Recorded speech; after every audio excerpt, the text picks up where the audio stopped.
یا صاحب الزمان یا وارث قرآن۔ ہماری گفتگو ان ایام میں جو کوشش کی وہ یہی تھی کہ پروردگار نے انسان کو جب خلق کیا تو اس کی ہدایت کا نظام اپنے ہاتھ میں رکھا اور ہادیوں کو مخلوق کے درمیان بھیجا ایک ہدایت نامے کے ساتھ، چاہے وہ صحف تھے چاہے وہ کتابیں تھیں، اور یہ سلسلہ جاری رہا۔ تو اس کے ساتھ ساتھ شیطان نے بھی اپنے سلسلے کو جاری رکھا تاکہ اللہ تک پہنچنے والے راستے میں رکاوٹ ڈالے، اور وہ کچھ کر اور نہیں سکتا تھا کیونکہ وہ اس حق کو بدل نہیں سکتا تھا۔ اس نے کہا کہ حق کو روکنے کی کوشش کروں، اور جتنی وہ کوشش کر سکتا ہے وہ وقت معلوم تک کرے گا، وہ کرتا رہے گا، اور آخری درگیری جو ہے ظہور کے بعد جو ہے وہ رجت، اور رجت کے بعد تو پھر قیامت ہے۔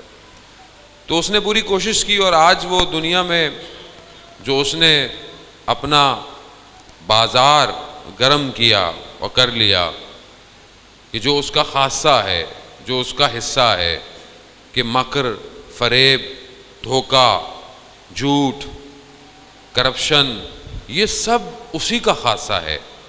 کیوں؟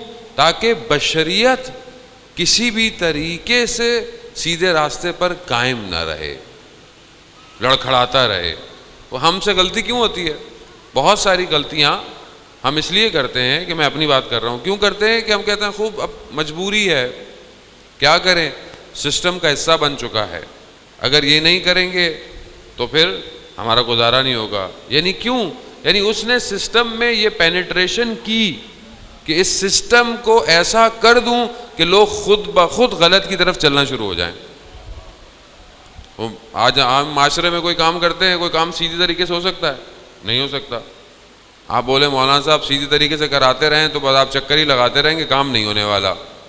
کچھ ساتھ میں مٹھائی وٹھائی دینی پڑتی ہے تو کام ہوتا ہے، کچھ نہ کچھ نیچے یا دائیں بائیں کچھ کرنا پڑتا ہے۔ کیوں؟ کیونکہ بہرحال سسٹم ایسا ہو گیا ہے۔ اب جو شریف آدمی کسی اور ملک سے آئے، سیٹ بیلٹ باندھ کے گاڑی چلا رہا ہو تو ہم مذاق ہنسنا شروع کر دیتے ہیں اس کے اوپر کہ بھائی اس کو کیا ہو گیا ہے، لگتا ہے بھی کہیں باہر سے آیا، حالانکہ وہ قانون کی پیروی کر رہا ہے۔ سگنل پہ کھڑا ہوا ہو، سگنل بند ہو اور گاڑیاں نہیں چل رہی ہوں تو لوگ دیکھتے ہوئے جائیں گے، پتہ نہیں اس کو کیا ہو گیا ہے۔ کیونکہ سگنل پہ کھڑا ہونا ہمیں جرم لگتا ہے، سگنل توڑنا جرم نہیں لگتا ہمیں۔